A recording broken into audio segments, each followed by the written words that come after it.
महायुती सरकारमधील मतभेद पुन्हा एकदा चव्हाट्यावरती। एसटीला निधी देणं ही अर्थ खात्याची जबाबदारी, आम्ही काही भीक मागत नाही।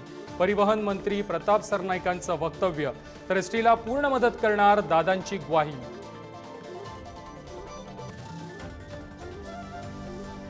पुण्यातील मंगेशकर रुग्णालयावरती अजित पवारांचा संताप। धर्मादाय रुग्णालयाला सरकारकडून निधी मिळतो, मग ते पैसे काय पूजेला ठेवता का, अजितदादांचा सवाल।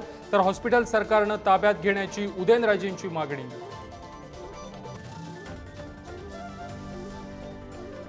पुण्यातील तनिषा भिसे मृत्यू प्रकरणी आज माता मृत्यू अन्वेषण समितीचा अंतिम अहवाल सादर होणार। माता मृत्यू अन्वेषण समिती आणि धर्मादाय आयुक्तांच्या अहवालानंतरच हॉस्पिटलवर कारवाईची शक्यता।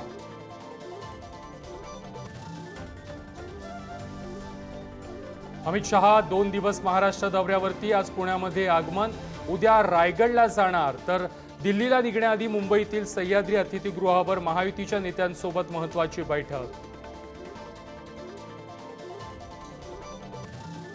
अमित शहांच्या दौऱ्यादरम्यान रायगडच्या पालकमंत्रीपदाचा तिढा सुटणार।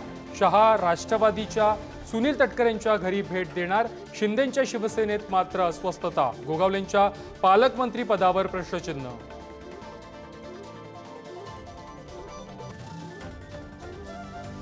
पोलीस अधिकारी अश्विनी बिद्रे हत्या प्रकरणी आज तब्बल 9 वर्षांनंतर शिक्षेवर अंतिम निकाल।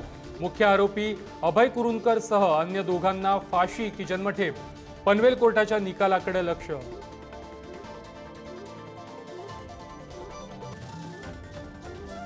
बारामतीच्या कोल्हारे गावामध्ये तरुणांच्या त्रासाला कंटाळून शाळकरी मुलीची आत्महत्या। माझ्याशी लग्न कर, अन्यथा तुझ्या आईवडिलांना ठार करेन अशी धमकी दिल्यानं 10वीच्या विद्यार्थिनीनं संपवलं जीवन।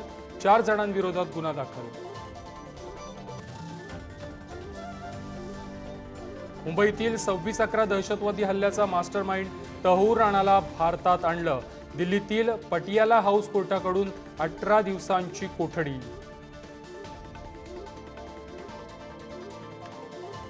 महात्मा फुलेंची आज 197वी जयंती। पुण्यातील फुलेवाड्यामध्ये उपमुख्यमंत्री अजित पवार, छगन भुजबळ, उदयनराजेंकडून अभिवादन। ज्योतिबा फुलेंचं भव्य स्मारक बांधण्याची अजितदादांकडून घोषणा।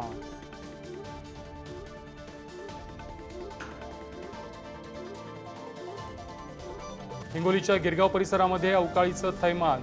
तळहाताच्या फोडाप्रमाणे जपलेली केळी बाग अवघ्या काही क्षणात उद्ध्वस्त। महिला शेतकऱ्याची मदतीसाठी सरकारकडे आर्त हात।